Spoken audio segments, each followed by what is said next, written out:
Baik, terima kasih atas kesempatannya. Saya Kevin Paranuan dengan NIM 070 akan menjelaskan tentang konsep diri. Yang pertama, saya akan menjelaskan tentang definisi dari konsep diri. Konsep diri adalah semua persepsi kita terhadap aspek diri kita yang meliputi aspek fisik, psikologis, dan sosial. Semua aspek tersebut terbentuk karena pengalaman masa lalu kita dan interaksi kita dengan orang lain. Konsep diri atau self-concept berarti segala yang kita ketahui tentang diri kita. Semua apa yang kita percayai dan apa yang telah terjadi dalam hidup kita terekam dalam mental hard drive kepribadian kita, yaitu di dalam self-concept kita. Self-concept atau konsep diri kita mendahului dan memprediksi tingkat performa dan efektivitas setiap tindakan kita.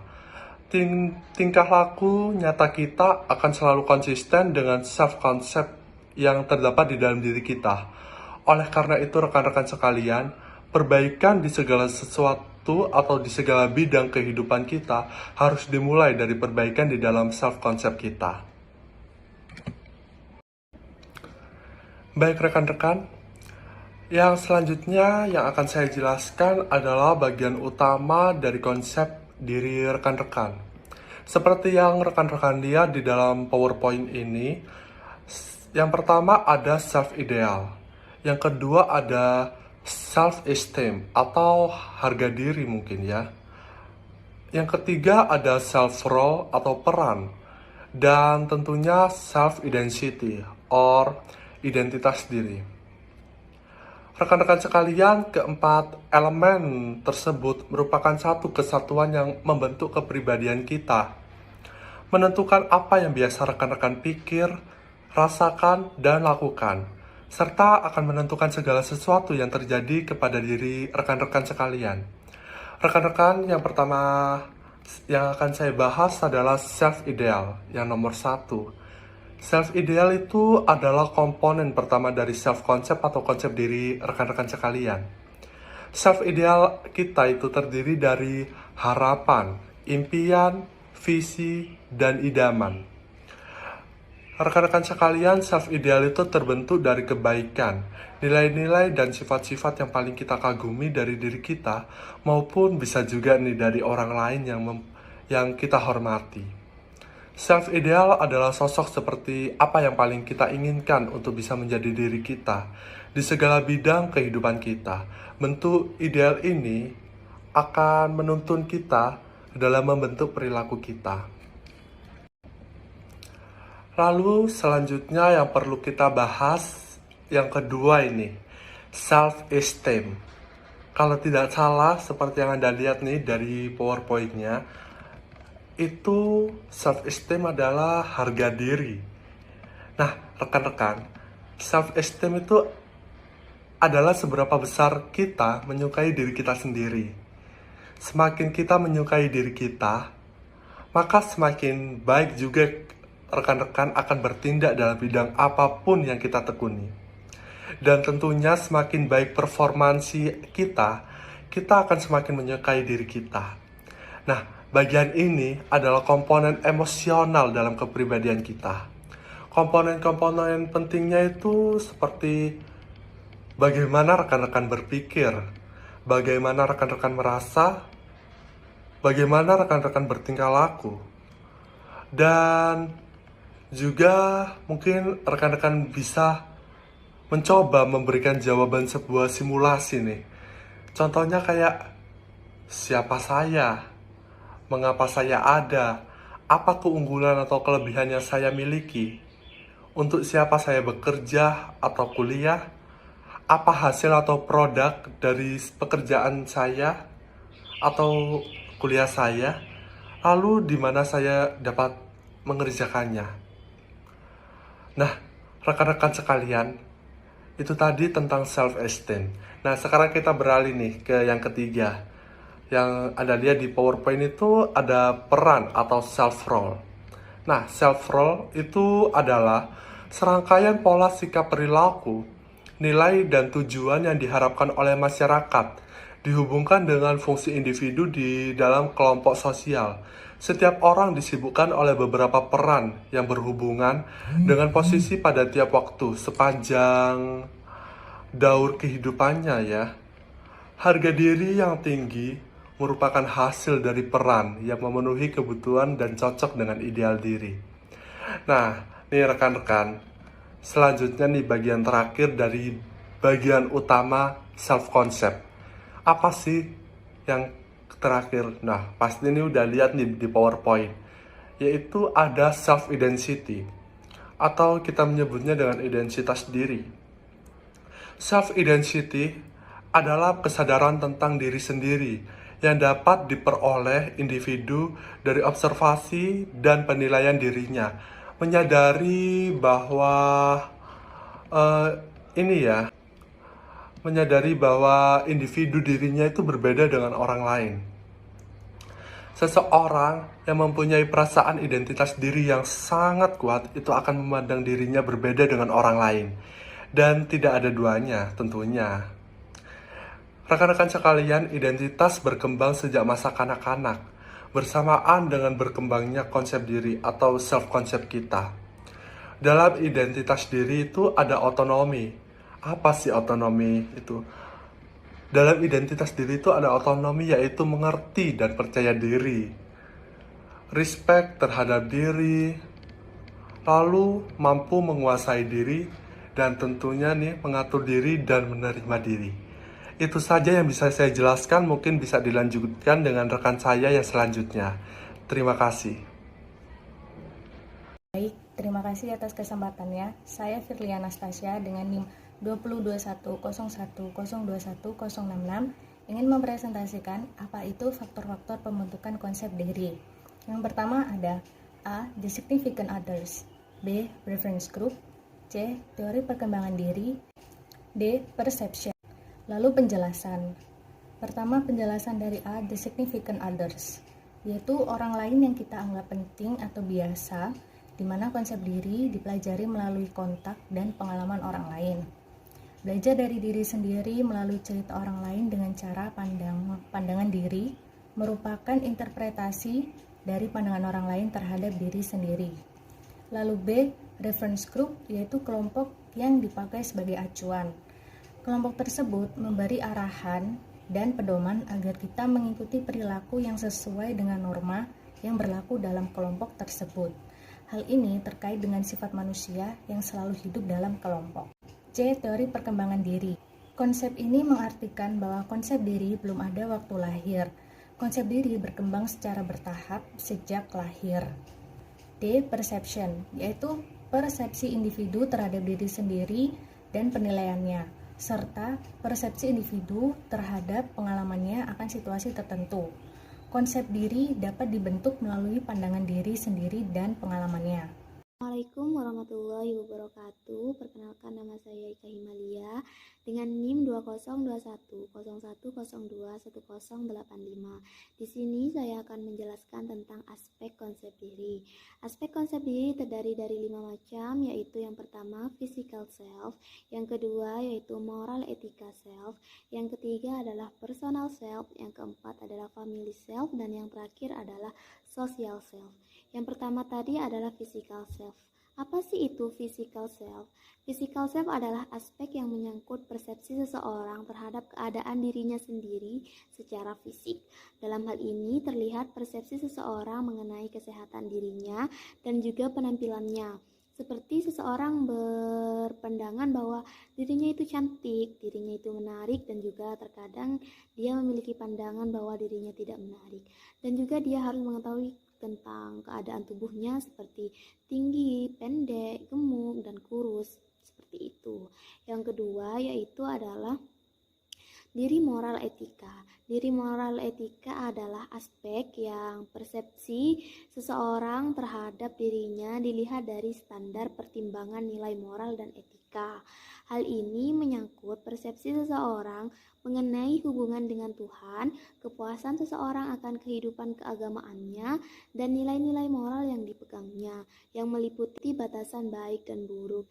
Di sini contohnya dalam kehidupan sehari-hari adalah kita harus tahu batasan mana yang baik, mana yang buruk. Kita harus tahu mana yang memang baik untuk dilakukan dan memang mana kita harus tahu hal-hal yang harus kita hindari. Yang kedua, kita harus rajin beribadah sesuai dengan agama yang kita anut masing-masing. Dan yang terakhir, tidak lupa untuk menerapkan nilai-nilai etika yang berlaku di masyarakat. Dan yang ketiga adalah aspek personal self. Aspek personal self, apa sih perbedaan antara personal self dan physical self? Jika tadi physical self membahas tentang aspek yang menyangkut tentang seseorang memiliki pandangan dirinya secara fisik, personal self di sini adalah persepsi seseorang tentang keadaan pribadinya, yaitu yang menyangkut perasaan.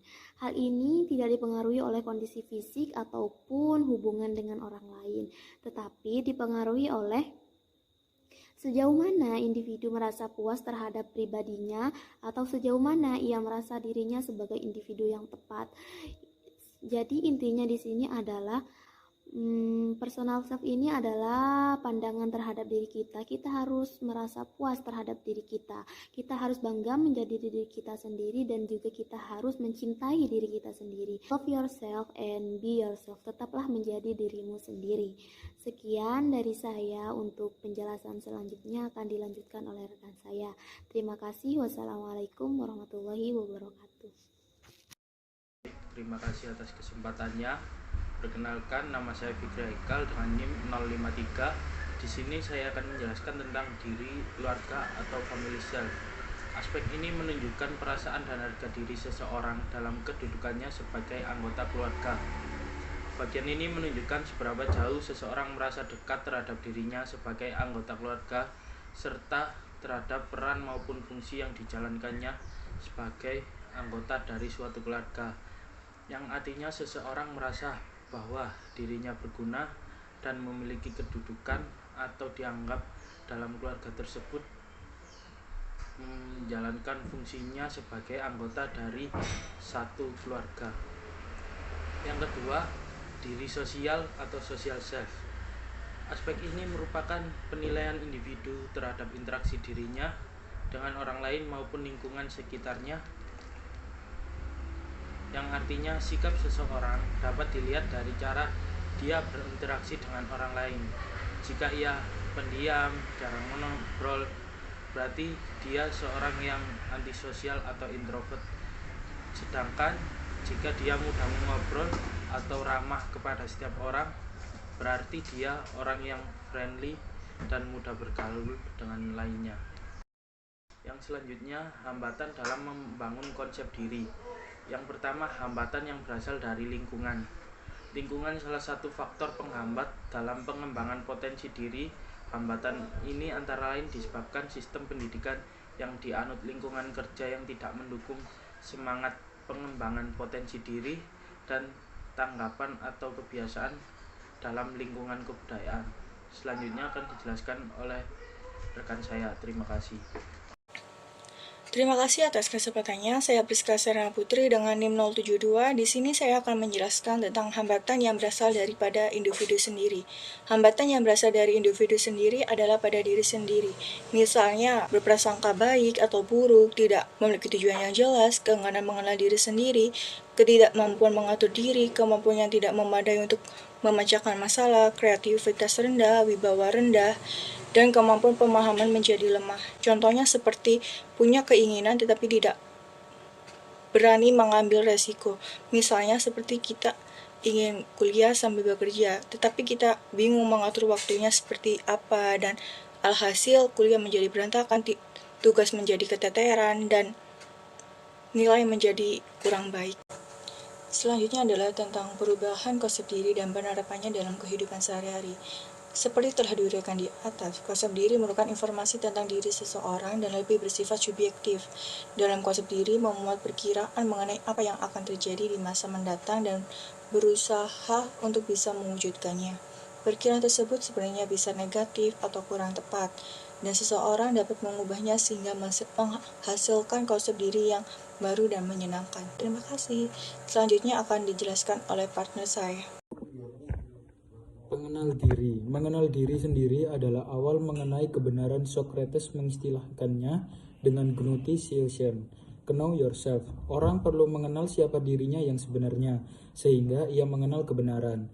Mengenal diri sendiri berarti memahami kekhasan fisiknya, kepribadian, watak, dan temperamennya. Mengenal bakat-bakat alamiah yang dimilikinya, serta punya gambaran atau konsep yang jelas tentang diri sendiri dengan segala kekuatan dan kelemahannya. Tahapan untuk mengubah konsep diri sebagai berikut.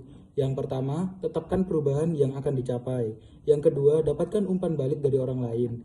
Yang ketiga, perbaiki cara pandang terhadap diri sendiri. Yang keempat atau yang terakhir, perbaiki cara berbicara terhadap diri sendiri.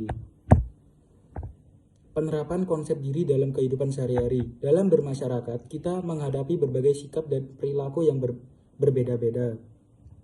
Penerapan konsep diri tergantung kepada dirinya sendiri, antara lain, yang pertama, dapat menyadari kelemahan dan kekurangannya. Yang kedua, pandai mengendalikan diri. Yang ketiga, tenggang rasa. Yang terakhir atau yang keempat, berusaha jujur terhadap diri sendiri serta menyadari peranannya. Terima kasih.